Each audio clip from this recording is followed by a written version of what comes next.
Isang mapagpalang araw muli sa atin mga ka-voltage at meron na naman ako panibagong customer at ay pare-repair nila sa akin ay isang air fryer. Ang issue po nito mga ka-voltage ay no power po pagka ginagamit nila, wala daw siyang power.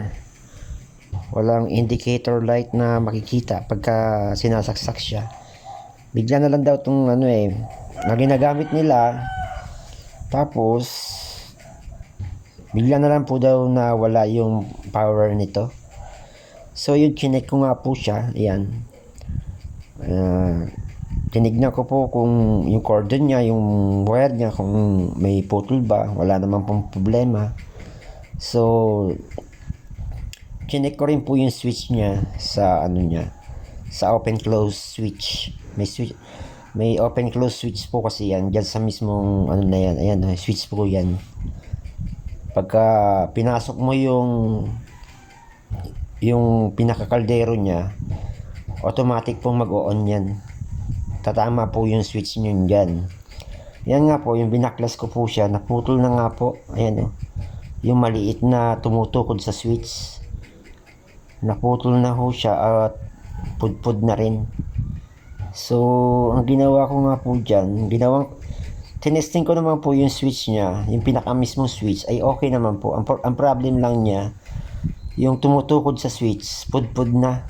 Siguro sa katagalan ng gamit din, or sa pag open, close, napupudpud po yung mismong dulo ng maliit na ano na po yan. Maliit na plastic lang naman po siya. So, po siya, napudpud na. So, ginawa ko po dyan, ginawa ko na lang siya ng paraan para madugtungan siya.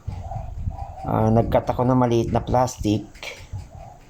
Tapos, manipis na plastic lang po. Tapos, nilagay ko doon sa may dulo nung, yung pinaka mismong parang maliit na tumutukod sa kanya, sa switch. So, nag-cut nga po ako ng maliit na plastic niyan. Kasi wala naman nabibiling ganyang na parang yung sa switch niya na tumutukod. Ko alam ko ang tawag po diyan, basta po yan. Yan po yung tumutukod doon mismo sa switch.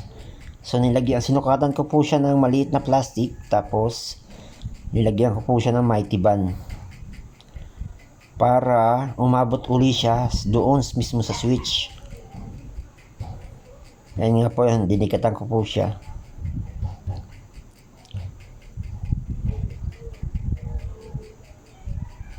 Yan, para umangat po uli siya.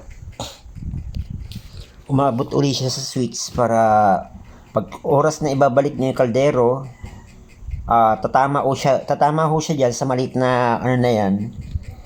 Yan, yung maliit na plastic na yan, at didiin po yan doon sa mismong switch. So, ang nangyayari, hindi na ho siya umaabot sa switch kasi pudpud na. Kaya ginawa ko, dinagdagan ko po siya para umabot po uli siya doon sa switch niya. Yan, ganyan lang po kasimple ginawa ko.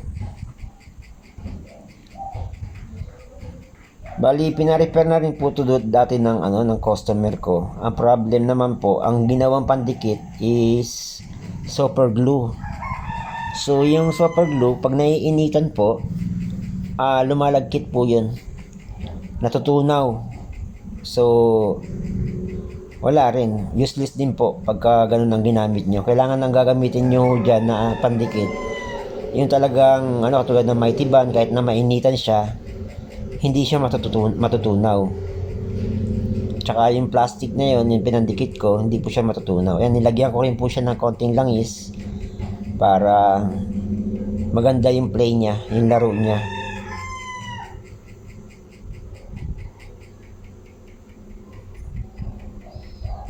Tapos yung switch niya, nilagyan ko rin ng konting langis para hindi, madulas po siya.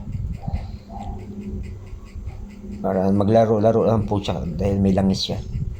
So, ganyan lang po ang ginawa ko. So, mga ka-voltage, kung sakali meron kayong mga air fryer na ayaw umandar, kaligmitan po ang nasisira dyan sa may switch niya, sa open-close switch.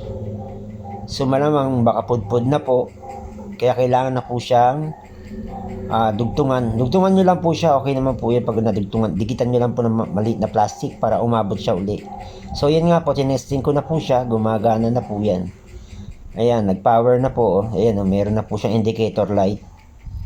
Ayan. So okay na po yan siya. So maraming salamat po muli mga ka-voltage sa inyong panonood sa aking video.